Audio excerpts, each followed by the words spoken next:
I loved working with Kurt. Man, he was just a machine. We have some matches in the can that I don't think get talked about nearly enough.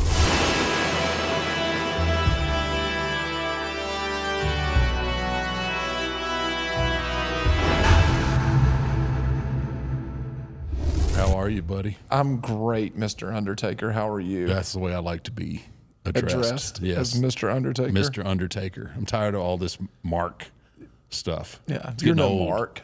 I am not a Mark. That's right. I am Mr. Undertaker. That's right, Mr. Undertaker. Great to have you back in studio again, Mr. Undertaker. I didn't have anything else to do. Didn't have anything else to do? Well, I do appreciate you coming in. But hunting season is right around the corner. Right around the corner. It's coming up. And football. And football. Yeah. You're gonna have to pick your dates. Pick them wisely. Remember, I have priorities. You and me both. Okay. We could be doing this. We may be doing this from a hunting lodge pretty soon. Oh, they're gonna love that. Yeah. Taxidermy all around us. Oh my gosh. Yeah. Yeah, they'll get over There'll be it. neck beards falling out all over the place. Man, people just are crying. Yeah. Yeah. Oh well. Maybe we get a hunting YouTube channel. Wow. That would be. There are people right now are so pissed off. It's like, why are they talking like that? They shouldn't be doing that. It's Killing Bambi. poor innocent animals. Well, that's how people eat. I think there's a misconception. Like, you just kill to kill. That's not the deal. I can tell you right now, every hunt that I've been with you where you've taken an animal, the meat has been used. We don't do that. Whether it's for ourselves, friends and family, or donate it to donate it to a food bank. Yeah. Somebody's eating, somebody's getting fed. Off of a harvest. Yes. Yeah. Whether it's birds, whether it's deer, no matter what, people are getting fed, and It ain't gonna matter. It We doesn't can matter. sit and explain this for 20 minutes. Let's talk about wrestling. nobody cares. Nobody cares. They believe how they believe. They wanted to know. Oh man, can't wait to see what's Undertaker like behind the curtains. Oh, that's what Undertaker's like behind the curtains. Oh, he's a dick. I don't like him so much anymore. Yeah. Yeah, you're going. Yeah, Now you're understand what I've been putting up with. Now you know how I feel. This is the Undertaker that I know. This is Yeah. I never got to meet the Undertaker. I only know Mark Calloway, and it's not fun. Yeah, it's still Mr. Taker to you, please. Okay, I'm sorry, Mr. Taker, that I'm in black today. I'm in all black. you I'm in all black. You got your Johnny Cash going on over here. Hello, I'm Johnny Cash. Doom. Where do you rank him? Where do you rank Johnny Cash? Man, he's an American icon, Johnny Cash. I mean, he's not up there with King George, Okay. but he's up there, man.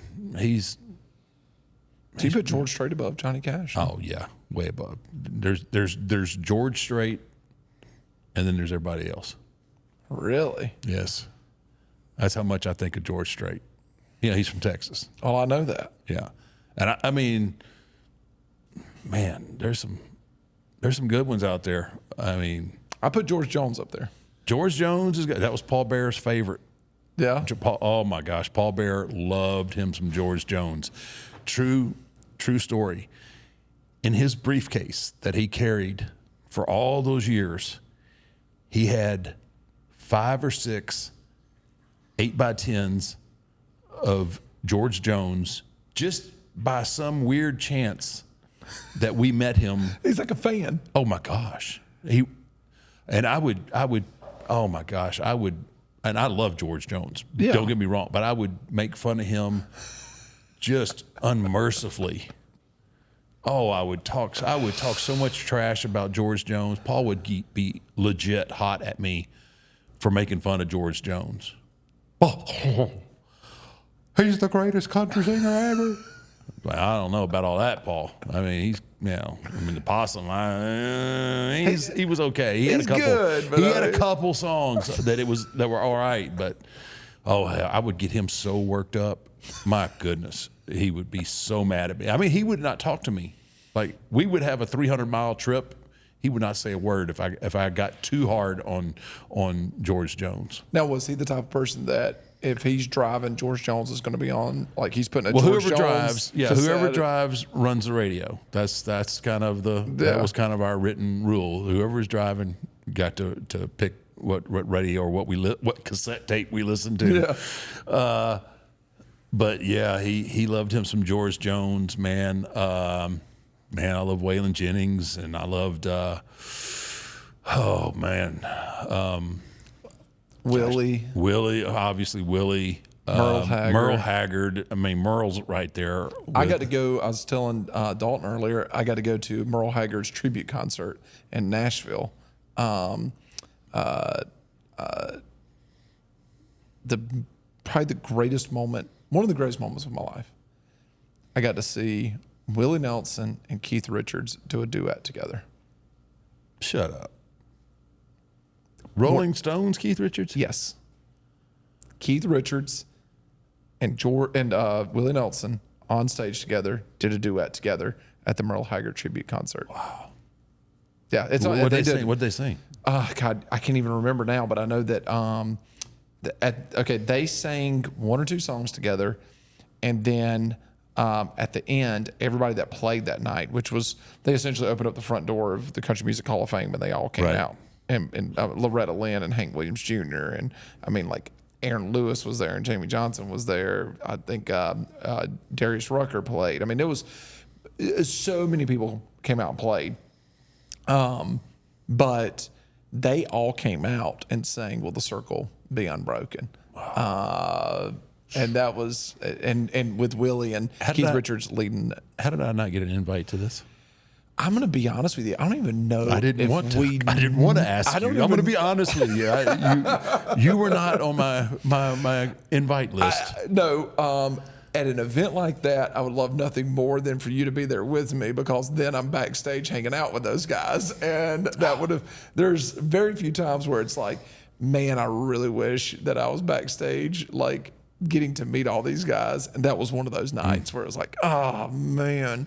But Charlie Daniels' manager, I was in Nashville, and I was there to do one thing, and then the next day I was leaving to go to Texas, and I'm there in Nashville, and we have lunch with this guy, David Corlew, and he's like, hey, what are you guys doing tonight? I was like, I'm nothing. So we got to get up early in the morning and I got to drive down to Fort Worth.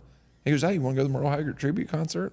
Yeah, sure do. Absolutely. 100%. I would love to. 1,000%. Wow. Would love nothing more than that. So Willie Nelson, Keith Richards duet, I got to see in person. They made like a thing for on TV or whatever where they filmed the concert and everything. Good. Yeah. Merle, he's way up there on my list of country singers. I'll tell you what, in this new era, dude, Chris Stapleton. He's the GOAT right now. Oh, man, Tennessee whiskey. Man. He took what I think George Jones and David Allan Coe did a great job of and just put his own. He turned that song into his own. Man, live. That man can sing. You just met Jelly Roll at SummerSlam. Oh, my gosh, man. You talking about a cool dude. Yeah. He's actually coming here in November. Yeah. Obviously, he invited us out to the show. What a cool dude, man. Did you see his choke slam on? What? I did a really good job. Yeah. Didn't even bend his knees. Yeah. Well, I mean, a lot of that goes to Austin Theory, obviously. But I mean, just the whole thing, the whole Cena thing, and dropping the fist and everything. That was pretty slick, man. He's a kid right now. He's living his best life right now. I think he honestly is like, I'm not supposed to be here. I'm not supposed to be in the position I'm in. This is not supposed to happen to a guy like me. Let's go live it, baby. Yeah, and he is, and he's out grinding too, man. He's working some dates. Yeah, and man, he was just, he's really good. Cool. He is good. His song out right now, I'm Not Okay, but everything's gonna be all right. Man, well, I need a. I mean, his last album My pastor even said, he goes, that's the best gospel album that's been put out in a long time. Man. Not even a gospel album. But No, man. It's just like, he goes, that right there is real. That's what resonates. God, yeah, that resonates with people. That people, there's a lot of people that cling on to, if you didn't know who was singing it and you were just like reading the lyrics and you were like, wow. Man, and what's the song he does with Lainey Wilson? Save Me. Save Me. My gosh. Well, his wife said, Bunny said that when he recorded that, he had her listen to it. And this is when he done it solo. And he's like, hey, what do you think about this? And he said that she listened to it. She got done listening to it, looked at him and said, that's going to be the song that defines you. That's going to make your career. And he was like, really? And she was, yeah. She said that song right there is going to make your career. That's going to be the one that defines you. It's good, man. And then adding Lainey Wilson to it just made it where, like, because you listen to the song and I don't know if that's a song that necessarily the first time I listened to it, I went, man, that should be a duet. But when you add her into it, when she comes in and it's really good. Yeah. And like I said, all those 3 songs resonate with me, man. I hear them. I stop what I'm doing. Honestly, I'll stop what I'm doing. Like if it comes on in the gym and I'm working out, I'll hit repeat. Like it's just like, damn, this is good. This is life. You can tell the man lived the words. Yeah. He's the first country artist in a long time that I feel like when he's singing and what he's singing about, like it feels like that old outlaw country music where it was like, the words that Waylon Jennings and Merle Haggard were writing was real. Oh, they lived it. Yeah, absolutely. They lived those songs. Johnny Cash lived those songs. And, but it was neat seeing, Jelly Roll at SummerSlam. Yeah, and him to get such in the a ring. fan. Oh my gosh, he's such a fan. It was, and he's over there with MGK, Machine Gun Kelly as well, who came out with Logan Paul and everything. But they're like over in the corner over there where the Prime bottle and stuff's at. And I looked at both of them during the match that's going on, right, between LA Knight and Logan Paul. They were 10 years old again. Yeah. These 2 guys that, bank full of money, they, all the stardom, everything that you could ever imagine. And I think that's what wrestling does a lot of times, right? It takes you back to being 10 years old again. It takes you back to being a kid. Yeah. And sitting in your living room floor watching it on TV on a Saturday. And you can see it in those 2 guys during SummerSlam. Where I was like, they're just being kids, man. They're having fun. Yep. Yeah. The fact that they have all these millions of dollars and everything, that's not even in their head right now. No. They just want to know who's going to win this match. They're going to be entertained. They're seeing Logan Paul doing crazy thing off the top rope and everything else. That was nuts, man. Yeah. I think he said on the podcast with you that he's like, I'll never do that move again. That was a one time. Oh, man. You want to talk about 2 inches away from. Dude. Everything about. I don't know the risk reward is. I don't know about that one on that What's move. the most dangerous part of that move? Is it the jumping up to the top rope or is it the actual landing? I think it's hitting the rope right. Me too. If a foot slips, I mean, the chances of you being able to, if your foot slips as you're in, like when you're ready to launch and your foot slips off, you're helpless. There's nothing you can do. You're gonna most likely your head or your neck is gonna hit the edge of the apron. That ain't gonna be good. Yeah. That's the hardest part of the ring right there. If you miss your target, you're going to be messed up, but you're going to get up from it probably most likely. Yeah, unless you land on your head or something. Well, yeah, but I mean that you can kind of that part the flight you can kind of control to a degree. But if your foot slips while you're about to do that launch, dude, you're over. You're done. There's 50 things that can go wrong. There's more things that can go wrong that can go right. Yeah, and I guess the good thing too is you're working with a guy like LA Knight that if you do make it off that top rope and you're coming, he's enough of a professional to know where to be. Yeah, I think so. I mean, you have to be. You don't. I don't know that he has Logan Paul has enough experience to realize how important who he's fallen on is. Yeah. I mean, you definitely want somebody that's seasoned and who is expecting the worst and appreciates the best. I mean, that's just.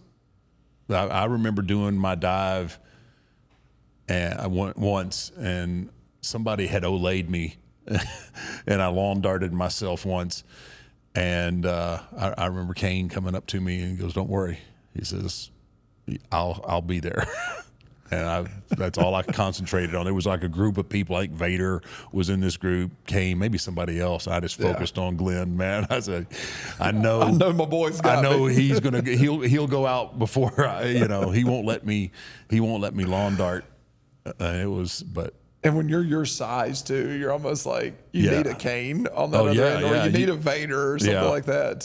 You want a big target to hit. Yeah. And if you got more than one, that's even better. So anyway. Yeah, watching those guys though, watch that match, it was pretty fun to see them. Act like that kids. is fun. He's such a good dude. How much time did you get to spend with him backstage? Just a minute. We actually sat down a little bit in the dressing room and him and McAfee shot the crap for a little bit and talked for a minute. So I don't know, probably 20 minutes there, and then obviously what you saw on the internet. Yeah. I saw him in the hallway. He's just a good dude. Yeah. And seems like he's just appreciating life. Dude, absolutely 100%. Yeah. He got a second shot, and he's making the most of it. And yeah. Seems like he's just, he seems like genuinely, he seems like a good dude. Mark. Yes, sir. Our great sponsor here, Artisan Grange. We've talked about them for a while now. These guys got a little CBD pouch, 5 milligrams, great flavors. Which flavor is this? This is the wintergreen. So if you're trying to come off dip or anything like that, you're gonna have to cut. These are brand new cans. Artisan Grange help you out. Ooh, look at you with your knife. I've seen you sitting over there with that today. I thought I might need it. Artisan Grange is a company started when a group of former tobacco dippers wanted a dip alternative that actually tasted like tobacco. So they decided to make one on one condition. It supports American farmers. No matter what your taste, hemp dip satisfies without tobacco, nicotine, or fake fillers. Each pouch contains 5 milligrams of full spectrum CBD from the hemp. The community of hemp dippers who have switched from tobacco and other alternatives is a proud group of dippers who have pride in dipping as a simple pleasure again. One you can do because you want to, not because you have to, and supporting the American tradition of farm quality. So, thank you, Artisan Grange, for sending us some of this product. You gotten in there yet? I can't get in. What is? Man. You can tell you're from the West Coast over here in Texas. The West Coast. The Southwest Coast. It smells good. It smells like a wintergreen. Did you get one?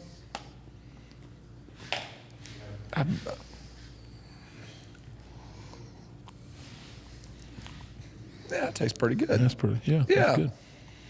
Well, thank you, Artisan Grange, once again for supporting 6 Feet Under with Mark Calloway. Thank you, Artisan Grange. So, you know. Dang. Well, $60 now. $60. It was crazy when he first started making it. They were he kind of did a video where he was talking about going and buying a house or something, and there was almost like a little series that you could. It was about every couple of days it'd be something on Instagram about them going and touring another house or something like that. They're looking for their. He finally signed this big record contract, and him and Bunny want to go get their dream home in Nashville, right? And then he does a video a couple of weeks later, and he goes, "Well, apparently being a felon, can't really get a bank loan." I got to wait a little bit till he gets the cash. He's like, all right, well, he's like, we're gonna put a little bit of a pause button on the That's dream funny. home. That's funny. Or you had to put it in her name, I guess. Yeah. I wonder if you could no, I don't know about that. Like, would you be able to put it in a trust? Or? I don't know. But that's funny though. Like, here you are making all this bank and can't buy a house because you're a felon. It's like credit score is still not good, apparently. Yeah, that's not good for the credit score. What do you want to do today, buddy? Oh man, why don't we? You want to sit here and just look at each other and drink Happy Dad? We can absolutely do that. I don't think they would mind. You don't think so? I don't think Happy Dad would mind. Oh, my Happy Dad wouldn't mind at all. No. You Our say audience, I know the audience. I mean, they might not they're like used to our crap anyway by now, so they just have to do anything other than talk about hunting. That's all. That's all. They have no idea what's coming, though, brother. Oh, they don't. They have no idea.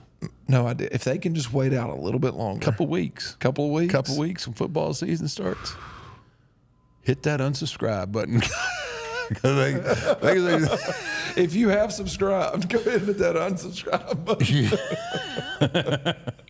Because if you don't like college football, man, boy, especially if we film on Mondays after Sundays as well. Wow, twofer. That'd be bad. It's gonna be bad for us. That'd be real bad. It's gonna keep me. Hey, it's gonna keep me from doing a reunion show in Vegas. Here's something for you. What if? Okay, if you got approached by ESPN with Peyton and Eli to do the Monday night where they bring a celebrity on, like let's say it's during a Cowboys game, would you ever do that? Where they like sit there with a celebrity and watch like a half a quarter of, they like you would essentially sit here like in the studio or something. Yeah, I would. To BS with Peyton and Eli. They're just people, brother. They're just people. I'm not saying that they're not just, but I mean, Peyton may be one of the greatest quarterbacks ever. Yeah, absolutely. I'm baiting you. He's not the greatest. What? I mean, is Eli Montana a Hall of Famer? Is Eli a Hall of Famer? Yeah, I think so. Got 2 Super Bowls. Joe Flacco's got 1. Brad Johnson's got 1. He was with the Bucks then, right? Here's a piece. We're about to lose subscribers. Here's a piece of trivia for you. Jim McMahon. He's got 2. Pause. Jim McMahon's got 2 Super Bowl rings. The first one, of course, is with the Bears, the '85 Bears. Starting quarterback. Eli beat the undefeated Patriots. Eli did. Jim McMahon has 2 Super Bowl rings. Who's the second team that he won the Super Bowl with?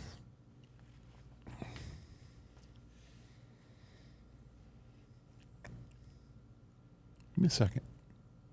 The quarterback of that team, also a Hall of Famer, that he was on.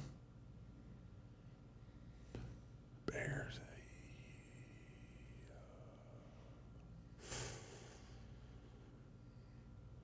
I've got some deep sports trivia. That is deep because we were losing subscribers as I sit here and think. I don't remember who else he played for. Give me one. Wait. Bears.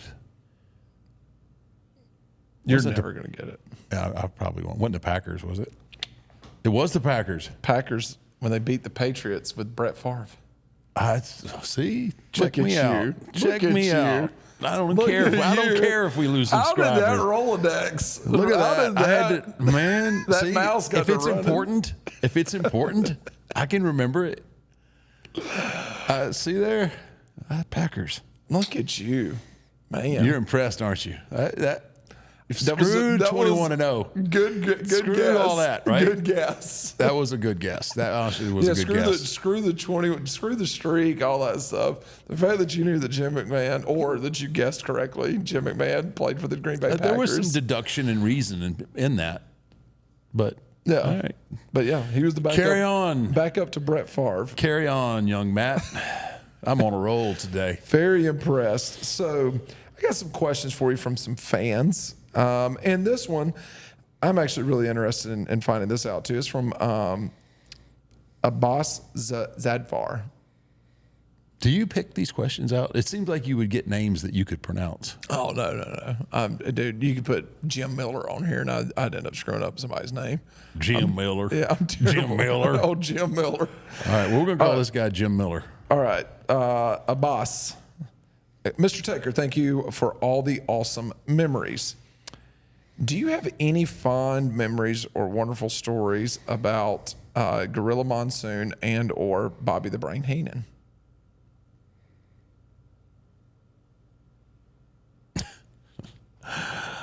I always remember. So Gorilla Monsoon, he was. Everyone, I guess, now that's so smart to everything knows that the gorilla position was named after Gorilla Monsoon. He used to run the matches and everything. I really don't have like a specific story about Gorilla other than when something went wrong, good Lord, could that man scream and yell. Really? And cuss. Oh, yeah. He would let people have it, whether it be it on headset or talent or, I mean, it was F-bomb laced with just visceral hate if something went wrong and it had to fit into the show or something like that. It was Because I think we remember him as the fans as, the commentator. Yes. And, that's what I remember. he was him really as. good. Yeah. Oh, he was amazing. Yeah. And it was he was the baby face commentator. He was the Right. good guy. And Jesse Jesse was the Yeah. heel commentator. Yeah. and it was so when I look at Gorilla Monsoon, I look at a middle-aged man that seemed like a dad. I only thing remember when he was commentating, like if somebody was to get hit in the back of the head and you got hit in the medulla oblongata. You think these are wrestling? Medulla oblongata. You got people going and looking in the encyclopedia. Like, what in the world is he talking That about? would be Google today. Yes, But yeah, he would throw some stuff out on commentary sometimes that would be it would be really entertaining. Oh, he was because hilarious. no one had any clue about what he was talking about. Yeah. Big gambler. Really? Yeah, he loved to get on the table in Vegas. Oh, okay. And Bobby Heenan, man, he was just funny. I don't really have a specific story, but man, if he got on you, you might as well just call it a day because there was he was merciful. He showed no mercy whatsoever, and he would just annihilate you. But both those guys were such big personalities, different ways, but both of them were just huge personalities. Heenan, I mean, Heenan was a phenomenal manager. I think I look at Heenan's career and I go, this guy could be in the Hall of Fame for two different things, for commentating and for being a manager. I think a lot of people, depending on your age, just remember him as a commentator, and he was unbelievable as a commentator, and he was, I think, as over on the WCW side, he was kind of the Jerry Lawler character for WCW's program. That's a good analogy. Yeah, the same way that Jerry was for WWE, and Bobby was able to kind of do some of the same things that Jerry was doing, and it would make I would be interested to know if those guys were kind of going back and watching each other and they were competing themselves. I don't know. That's interesting. I don't know. Maybe I don't know that. I would think Lawler would be more in tune to do something like that. I don't think Bobby. Bobby knew exactly who he was and what he did what he could do. And Lawler, I mean, pretty much is in the same boat too. But I think Lawler, just personality wise, would have been more. He would have been more curious to know what Heenan was doing. Yeah. Because I mean, even as commentators, you're competitive, right? I mean, all those guys were. That's the thing people don't get. Everything we do is a competition. Whatever genre we fit in, and people don't want to say, well, they're not a real sport, or believe me, there is a ton. I've covered this a lot recently on different things, but it's a lot of competition. Absolutely. In every aspect of this business, it's just not the same. It's not the same as the NBA or the NFL or Major League Baseball. It's a different kind of competition, but a competition probably. It's a pretty heated Logan competition. Paul doesn't do that move at SummerSlam if he's not competitive. Oh no! His bank account's just fine. Yeah, He's doing just fine in life. He's competitive. He wants to. I believe in his head. He wants to go out and he wants to steal the show at SummerSlam. Oh, absolutely. Yeah. So what's he going to do? He's going to do a move like that. It's competition. You want to steal the show. You want to be the best. I still think it's the same thing with the commentators. I bet JR and Lawler they wanted to be better than Tony Schiavone and Bobby Heenan. No doubt about that. Especially during those Monday Night Wars. Are you kidding me, man? Yes, absolutely, 100%. And 100%. So even the commentators are going to try to outdo each other. Pick each other apart. Like, why would he say that to describe that? Yeah. And I bet you they were looking at going, man, he did that. Mm-hmm. Maybe I could steal a little bit there and put that into my repertoire and see what I could do, you know? So, because Heenan would talk about the girls just like Lawler would and everything else. And so, there's a lot of similarities. They were all they all had their own personality, which was great. But I would imagine there was some scouting going on for sure. Yeah. Was Heenan a ribber? Yeah. Yeah, I could see that. Yeah. More of a disturber than a ribber. While I was around him, I wasn't around him a whole lot. I was around him enough though to see him kind of get things stirred up, just enough to get stirred up and then leave the room, and then leave the room and let it all simmer. Yeah.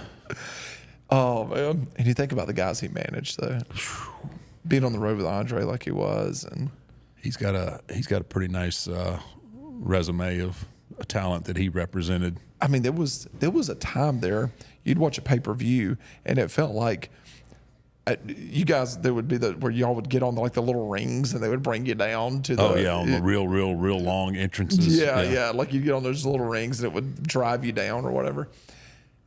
There was one pay-per-view I watched where I felt like every wrestler he was the manager of. I felt like there was times where he was the manager of both wrestlers that were in the rounds. I don't know about that. No. But I just felt like, good Lord, man, he's got a stable of guys that are under him right now. Well, there's a lot of times where guys a lot of them didn't have a personality. Yeah. And they had talent and they could work but they just didn't have that spark, and that's where he came in. Yeah. He was something special. All right, this is from Angel Velasquez. Mark, you like to work out? Yeah, I love to work out. Yeah. So, a lot of times when you work out, one of probably the scariest things you could do is potentially rip all the skin off of your finger. Yeah. From your wedding ring. So. Yes, I've done that, actually. Really? Yeah. Getting it caught or getting the weight. Yes. Oh yeah, that happens. Mm-hmm. So that's why we've teamed up with QALO. Get them wedding rings. You want to go to the gym and still be fully committed to your significant other? Yes, sir. Because I walk in the gym just like this. Like hey. Yeah. That's essentially what I'm doing. Yeah. My gym's at my house. But I'm still. And you still got to do it there. I still got to do it there. My God. Well, QALO, they want to ask you this. Are you an active person who loves to stay on the move but still wants to show your commitment? I know I am. Then you need a QALO silicone ring. QALO Rings are designed for those who live life to the fullest. Whether you're hitting the gym, hiking up mountains, or just need a comfortable alternative to traditional metal rings. Made from the high-quality, durable silicone, QALO Rings are not only stylish, but also safe and comfortable to wear in any activity. Absolutely. Show your commitment without compromising on comfort. Our wives like that part, that commitment. Check out QALO Rings today and embrace your adventure with confidence. We're going to hook people up too. Click on the link in the description and use our code, Undertaker25. That's it, baby. That's the year of the Undertaker. The year of the Undertaker. Undertaker25. QALO, thank you so much for supporting 6 Feet Under with Mark Calloway. We greatly appreciate it. What's up, Taker? What's up, Matt? Not much. Not much going on here either. My question is, Taker, what can you tell us about your Hell in a Cell match against Brock Lesnar from No Mercy in 2002? I feel like that match doesn't get enough credit. This is the match where you bled out 10 gallons of blood, LOL. One of the craziest visuals I've ever seen in wrestling. What's it feel like to lose that much blood? Thanks for your time. I did lose quite a bit of blood. Oh, she put a picture on here. Oh, did she? Can I see yeah. it? Yeah, you're looking pretty rough. Yeah. Oh, yeah. Yeah, it looked like you've been through the ringer on there. That was, as you can imagine, a extremely physical match. Just by the looks of this picture, yeah. The match for that time period, that match warranted that kind of blood. It was that I think I went away. It was the next day at TV where I ended up I don't know if I had hurt something or whatnot, but I took some time off after the next TV. But yeah, working with Brock inside in a cell is interesting too. I mean, 'cause he's so athletic, especially that's his first time in. Yeah. And he was young and explosive. Even then he had good instincts, but he didn't have, he wasn't nearly as polished as he was when he came back. His wrestling IQ and acuity was so much better when he came back. But what he didn't have then was, but he made up for in athleticism and raw strength and energy and just viciousness. And he had those intangibles that it's hard to teach people. Aggressiveness, viciousness, be a closer, a killer. He had all that, just instinct. I mean, it was just a natural. It's ingrained. Yeah, it's a natural thing. It was ingrained in him. And to work against that character, that's the American Badass version. But still, you had to have that, especially in Hell in a Cell, which I had already by that time had several Hell in a Cell matches. Yeah. So he had to bring it, and he did 100%. It was. I think it's underestimated as far as when you start talking about Hell in a Cell matches. Yeah, it doesn't get brought up very often. It epitomizes what Hell in the Cell was created for. You know, 2 men enter, 1 man leaves kind of deal. And that's exactly what happened. Heyman was out there with him. I think Heyman even got color in that match. Everybody got color in that match. I feel like you two guys were built for that type of match. Oh, you know absolutely. what I mean? Like those two characters. Oh, yeah. I mean, I was the American Badass there, but I still had all the origins of the original Undertaker, and that little bit of that mystique was still there.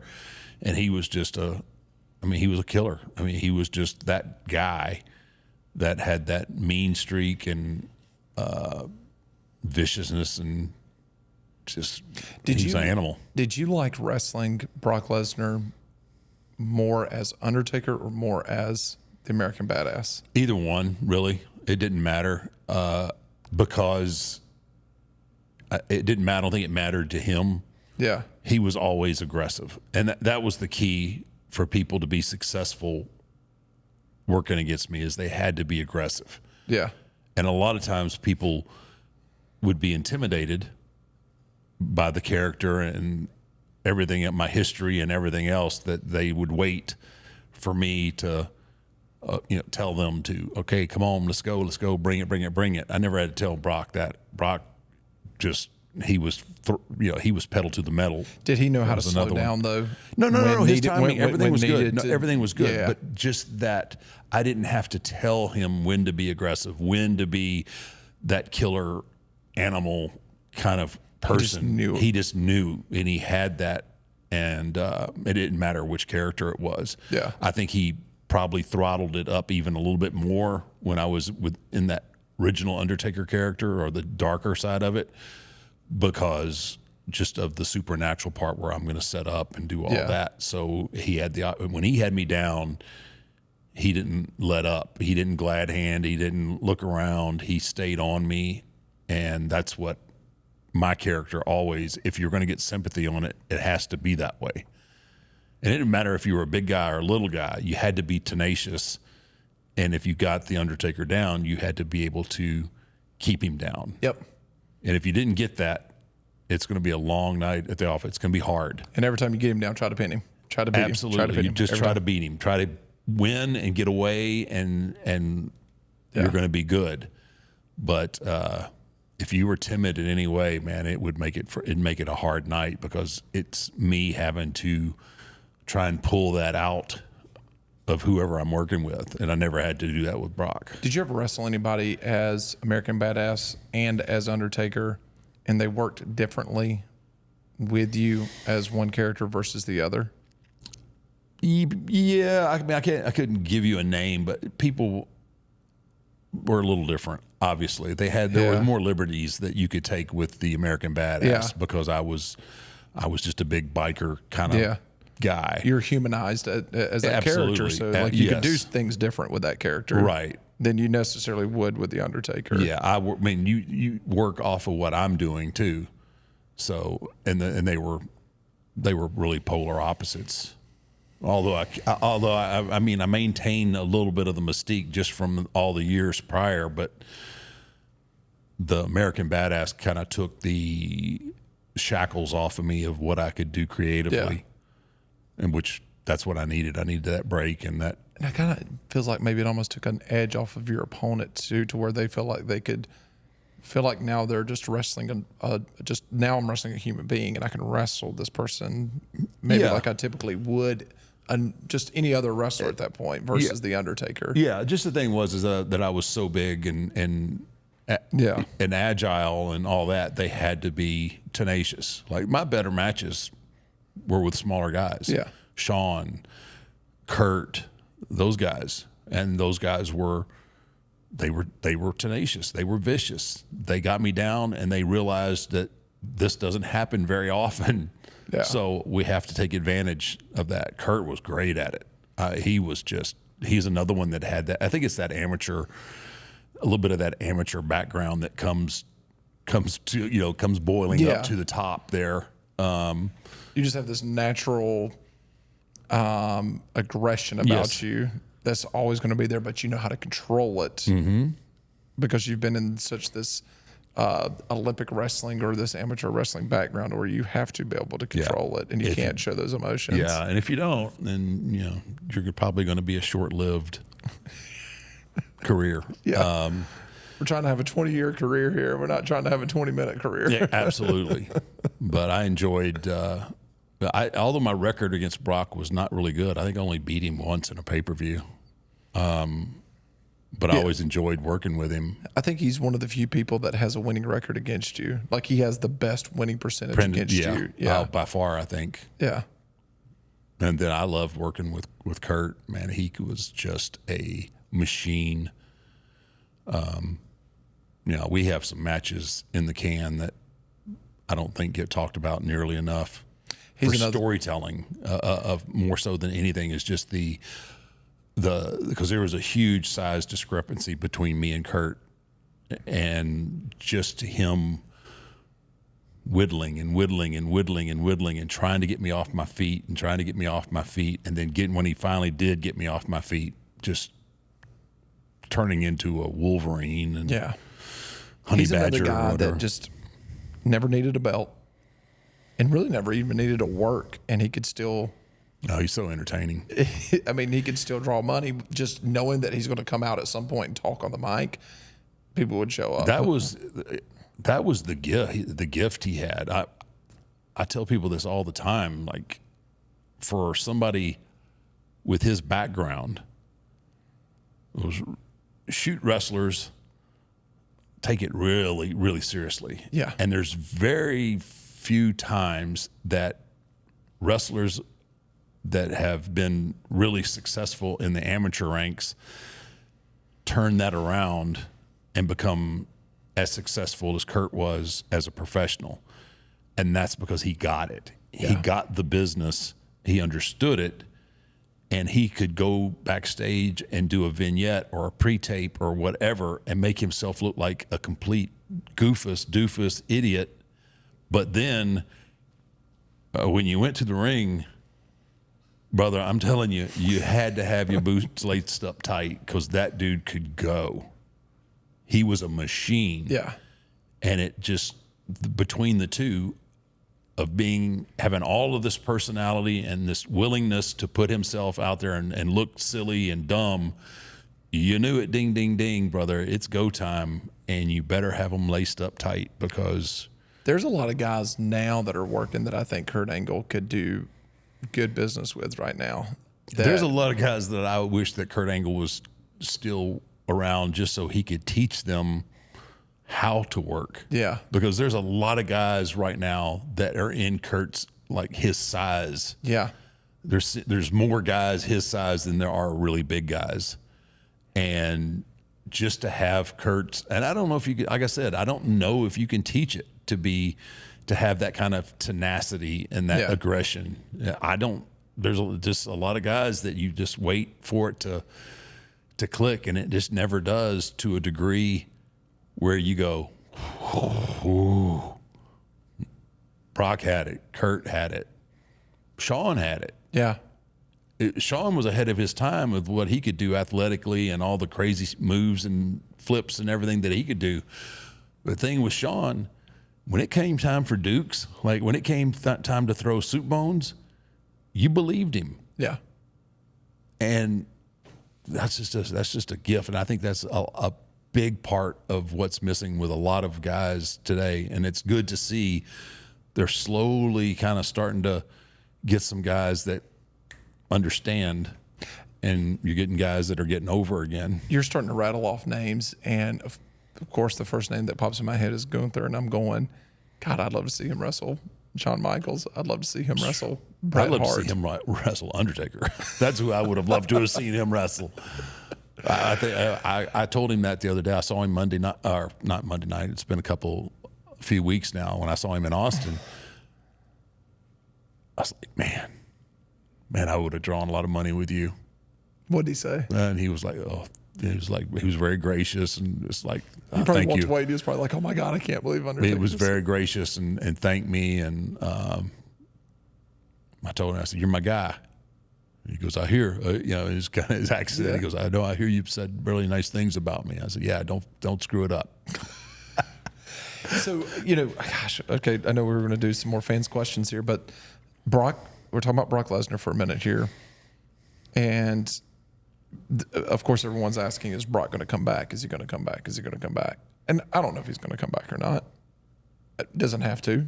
I don't think so. He is, his bust is in the Hall of Fame, in my opinion, already. Like, it's, He has nothing to prove to anyone. Man, him and Gunther. I hadn't thought about that till this moment right now. Right now? Yep. It would propel Gunther to even another level. Yeah. To work a program with Brock. To the heights that I think Brock could bring him to would make him untouchable. Yeah. Because he already has his own style, he has his own pace and everything else. But to work with somebody, a beast like Brock, would push him to levels that I'm not sure there's anybody on the roster right now that does that. No, and that's the thing is like what Gunther also does is he chops the tree down, right? Mm-hmm. Like you watch him, he'll work your leg. He's always, his first move of the match is intentional to be able to build something for his last move of the match. Right. And I think you've got to have somebody like that with a Brock Lesnar, right? One move doesn't beat Brock Lesnar. You've got to have. You've been studying, young Matt. You've been studying. Go ahead. You've got to have. I'm sitting under your tree. You've got to have 20, 30 minutes worth of moves to beat a Brock Lesnar. And you got to have 20 or 30 minutes of story. But yes. But I mean, that's the thing. You've got to have 20 or 30 minutes of doing something to a Brock Lesnar to even think about beating him. Mm-hmm. You know, you're not Roman, like a Roman Reigns is one thing, right? Right. But nobody looks at Gunther as a Roman Reigns. No, I don't think so. And it's going to take for Gunther with a Brock Lesnar to have this 25, 30 minutes of being able to tell the story to the audience of I've done all of these things. That's why I just beat him, for people to believe it, right? Yeah. And let me tell you, you want to steal WrestleMania? You want night one's main event to be better than night two's main event? Yeah, that would be interesting. I'd like to see that. That's very compelling to me. But what do I know? I just think on the roster right now, there's a lot of guys that I think in Berlin it's going to be a phenomenal match to watch Randy Orton wrestle Gunther by. You know, it's going to be amazing. And Randy Orton in his own right is another GOAT. But I'd look at the rest of the roster. I think a CM Punk match is fun. I think a Drew McIntyre is fun. Those are all wrestling matches. Yeah. Brock's he's a different animal in what he does, in his approach. Everything he does is, you understand. He doesn't do anything. Brock doesn't do anything crazy, but everything that he does means something. And it's scary. And it's violent, and it's easy to understand that you should not be on the receiving end of anything that Brock does. Gunther's in the ring. There's nobody's music that plays that's on the roster right now that's going to come out and interrupt a promo where Gunther has some fear on his face. It took Kane and his entrance to put fear on your face for the first time. Mm-hmm. That's the only person I could think of right now that they could bring back that's going to walk out there and you're going to see some type of reaction from Gunther that's not a stoic, I'm better than you, I'm badder than you reaction. Yeah, I think you're going to get that first reaction of, oh my. I don't. In his own way. I don't know that it's. I think it's almost a look of Gunther is so in touch with his character and he exudes such confidence. I don't know that it is a hokey, like. Oh, it's not going to be hokey. No, it's more of a, well, I didn't see that coming. Well, yeah, I think it's going to be about, Okay, all right. Well, it's going to, I was expecting such and such, but now I've got Brock. Yeah, That's going to be a little that would different. be fun, man. That would be fun to watch and see how Gunther handled that. I think he'd handle it. I think he'd handle it well, and I would like to watch that myself. Yeah, I would love to see those two in the ring. I think it would be, it'd be a throwback match. Oh, absolutely, it would be. Yeah. Does Brock take it? Does Brock take the chops? Like, Yeah, Brock don't give a shit. He don't care. I don't care. Everything you just have to realize everything that you give, you're going to receive. Yeah. Braun Strowman found that out. Yeah. So Gunther's the type of guy that he can receive it. He can take it just as much as he can dish it. yeah, I think so. Now, taking it from Brock might be a little bit different than You ain't gonna take many. no. You don't want to take too many. No. But So your Hell in a Cell match with Brock, very underrated, and that was good. That was a good question from her. Mark, we got a new sponsor, bud. we got a new one. We got a new one, and you've had this before already. This is good, man. Give me one of those. So that's Magic Spoon. All right. I've had this once before when we got them as a sponsor. I started reading a little bit more about them, and I'm really excited for them to be a sponsor to a point absolutely. where I'm going to pop this open. You gonna open it up now? And I'm going to try a little bit of it. Check it out. 0 sugars, 4 grams net carbs, and 13 grams of protein in a cereal. That's pretty dang good. I'm not gonna open mine. Let me have some of this one. You take that one home tonight and eat some cereal with the kids. That's really good, man. Oh, yeah, it tastes really good. Good flavor. So let me tell you a little bit about Magic Spoon. Give me a little bit more because this is really good. Okay, as a kid, we'd loved eating cereal, right? Mm-hmm. But as an adult, I don't want all that sugar. And most cereals don't give me the protein I need. Then recently, we hooked up with Magic Spoon, a nostalgically delicious cereal that tastes just like our childhood favorites, but without the sugar and with all of the protein. Macros. Every serving of Magic Spoon has 13 grams of protein, 0 grams of sugar, 4 grams of net carbs, so you can feel good about eating cereal again. The flavor options. We're sitting here eating the fruity one right now. Yep. You've got I got cocoa. Flavor options. They also have 10 flavors that all taste just like the cereal you loved as a kid. Their most popular are fruity, cocoa. They have a frosted. By the way, you have a peanut butter. Why we didn't get peanut butter, I don't know. But We'd ate the whole box. oh, dude, the peanut. No, yeah, that's kryptonite for me. But there are so many more, like blueberry muffin, cinnamon roll. They got a birthday cake. They got a honey nut and a maple waffle. Magic Spoon makes it so easy for us to get more protein when you're too busy or tired to cook. Come home, pour your bowl of cereal. Breakfast for dinner. We're giving these folks a deal too. You can get $5 off your next order of delicious cereal at magicspoon.com/6feet. Or look for Magic Spoon in your nearest grocery store. That's magicspoon.com/6feet for $5 off. Magic Spoon.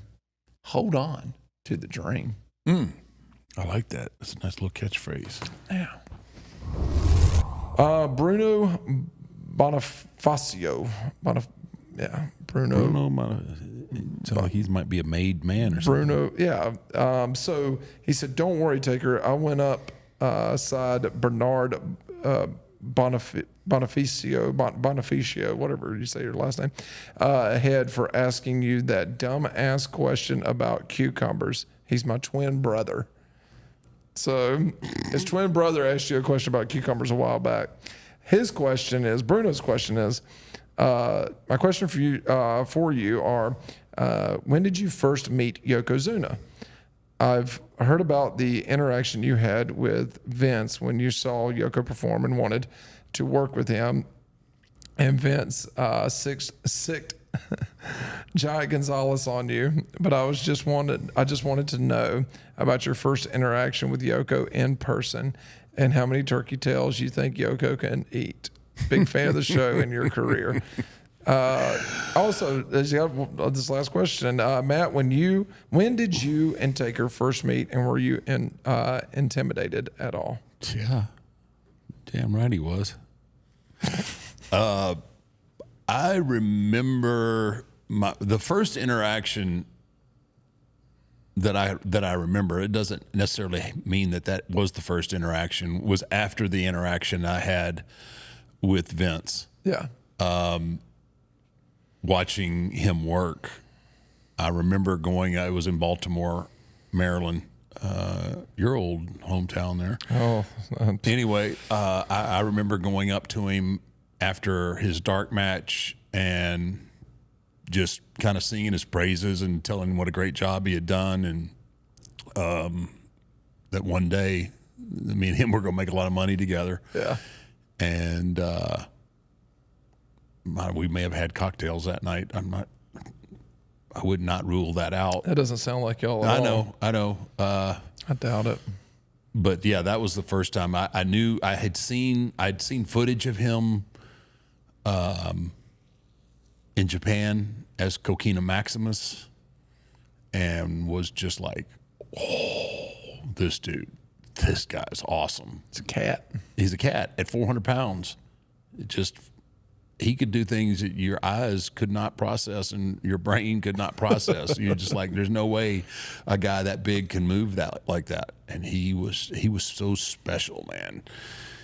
And we just, I mean, from the get-go, we hit it off and we're friends immediately. And plus, Junior and I were friends. All that group was already, we were all ready to get together. And he came in and just kind of another piece to the puzzle right there. But yeah, I begged. Honestly, I begged Vince. Please. I've told the story a million times. And it doesn't get any less painful, even after all these years, that I didn't get to work with him first. But yeah, I think Caesar's Palace, it would have been a little bit different of a Vegas trip. If much better. That would have been a much better trip than Phorm and Giant Gonzalez. And what was your birthday though? You've had you're talking about this. No. No, that was your birthday too. That was it. Yeah, at WrestleMania. That WrestleMania. I didn't. You think I would know that? But yeah, that was not a. That was your birthday, being in Vegas, wrestling at Caesar's Palace. You don't do well with your birthday in Las Vegas. It's not a good combination. Not a good combination. No. You don't need to celebrate your birthday in Las Vegas ever again. Well, no.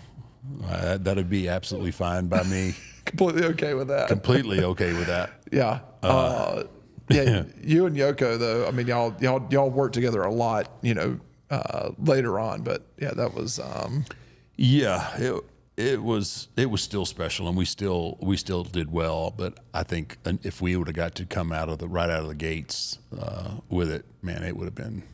So you and him rode together a lot. When y'all were working against each other, did y'all ride in the same car on road trips? There were just a few occasions where,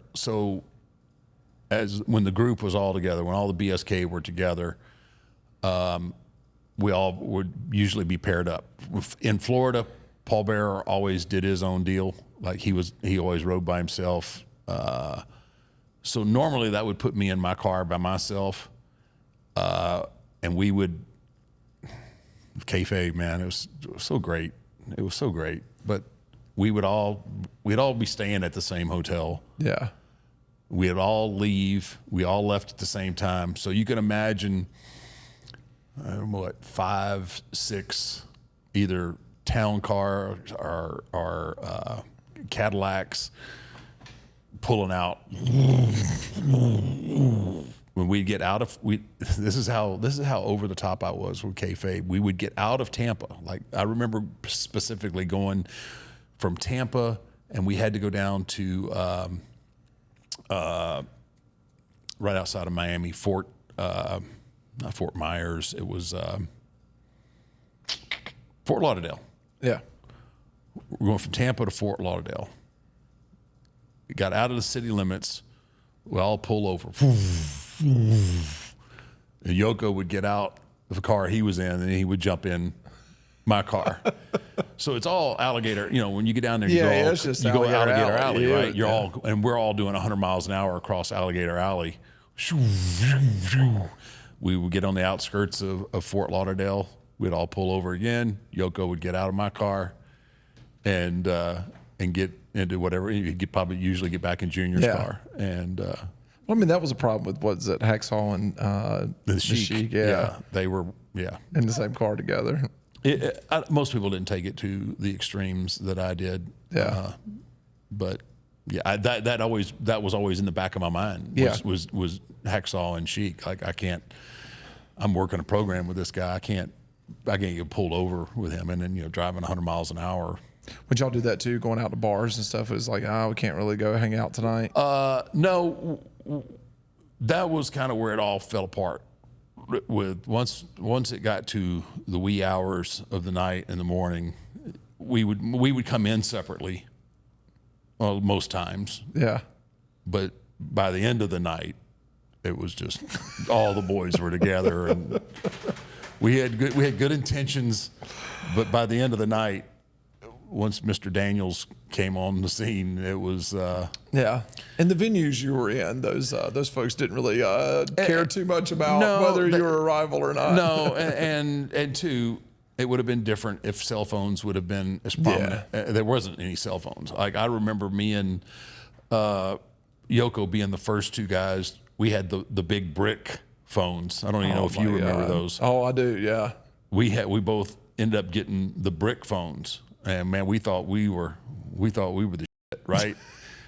Until we got those first bills. Yeah. And they were $1,000 bills because it was like $5 a minute, and we're trying to be big shots, but there was no cameras. Yeah. And everybody most places that we went knew us because we went to the same places in every city every time, and people loved when we were there because people would show up and people would come in. Yeah. So people always took really good care of us. There wasn't anybody,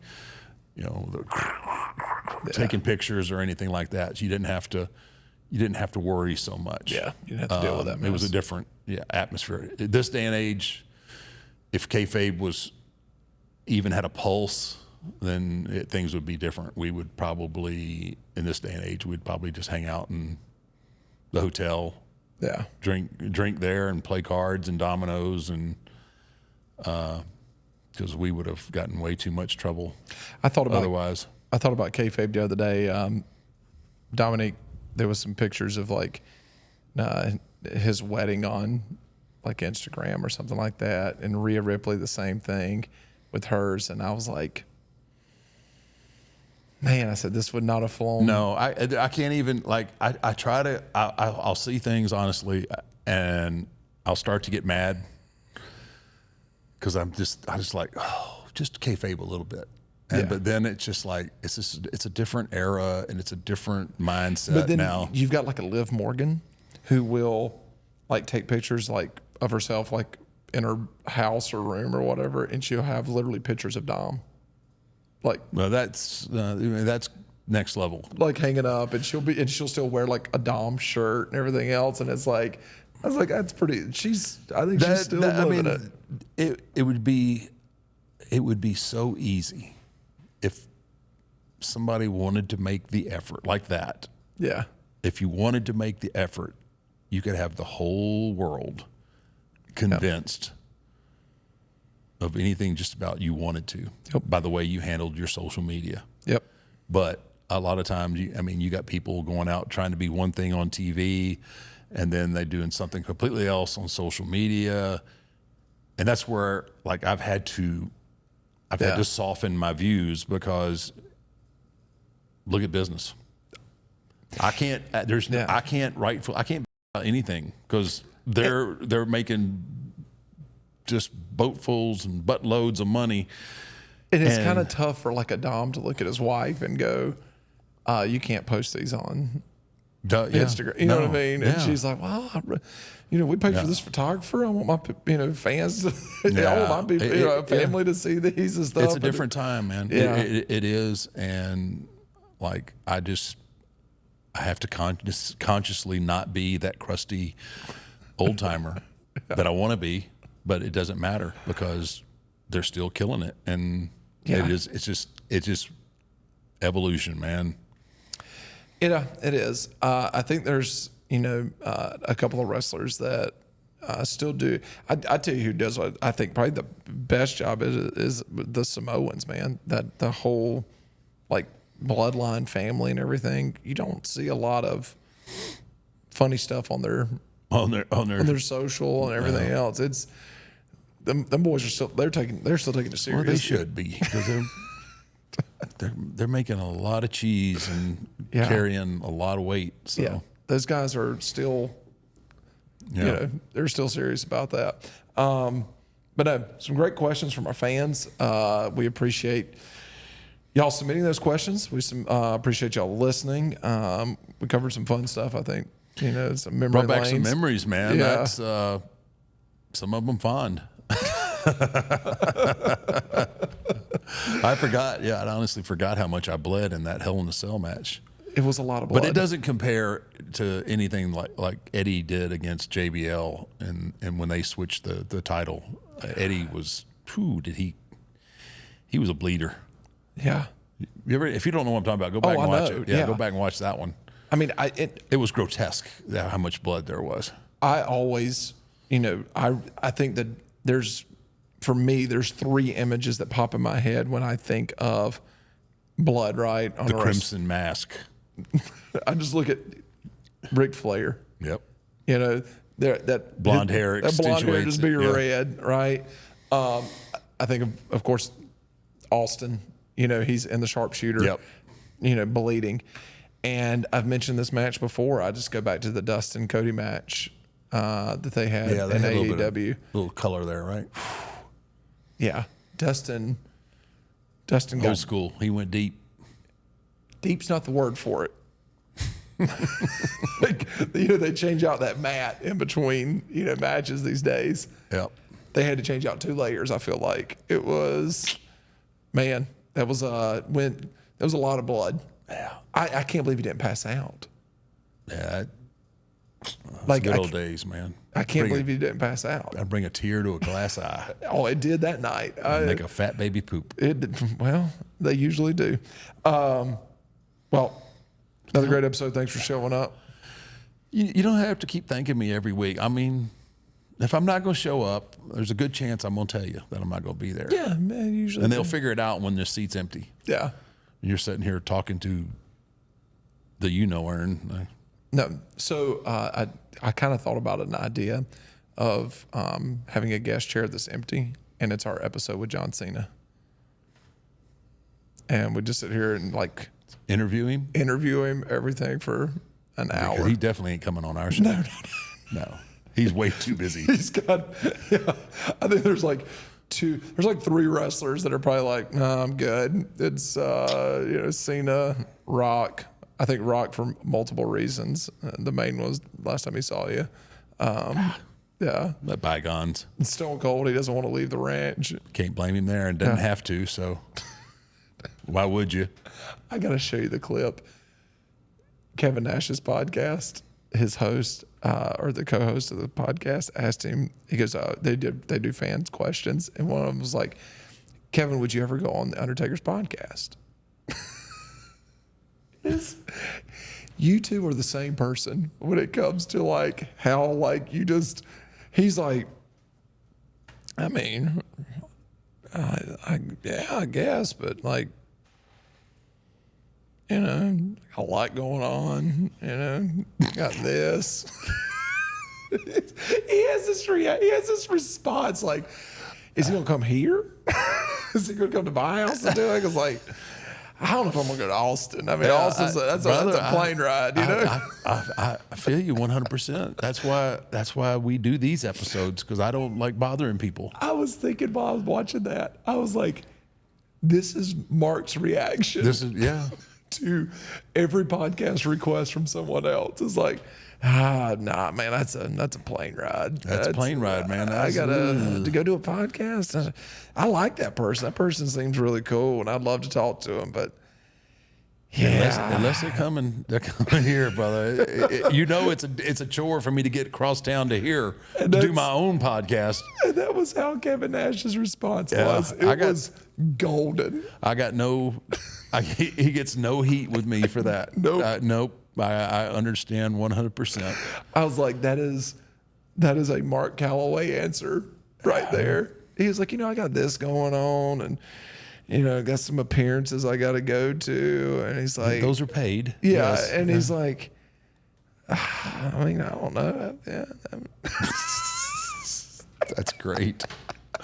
Kevin, you got no heat with me, brother. No, I understand 100%. I mean, it's essentially like, I like Taker. I think he's great. I don't know if I find myself in Austin, maybe I'll. If I'm in Austin, hey, if we can do it, that's fine. I don't have any problem with that. I was like, this is exactly how Undertaker is. Well, I want to thank our sponsors, Happy Dad and First Phorm, once again for keeping us going. Appreciate Mando for making us smell good. Artisan Grange, CBD pouches, our merch over at 6feetundermerch.com. Go check it out. We got some new designs. Go rep your favorite wrestling podcast. And then you could also wear our shirts. Yeah. So you could wear Chris Van Fleet's shirts, and then you could wear ours whenever you want to. Our favorite sunglasses in the world, Wiley X. Thank you so much. And then we love ourselves some Bluechew. Thank you, Bluechew, for sticking around with us. And if you guys haven't already, just hit that subscribe button. Leave a comment, hit that like button, notification bell, all the things that you do for a YouTube channel for it to be successful. If you want to see a BSK reunion, we got to get to 1 million followers. Hit that subscribe button. If that really interests you. If it's interesting to you. Only one to the jar or where are we at? 60, 80? You're at 60. All right. Yeah. This has been good for me. It is. It's going to help you out. It's going to get me on the right path to proper dialect. There you go. All right, guys. I appreciate it. Thank y'all, and we'll see you next week.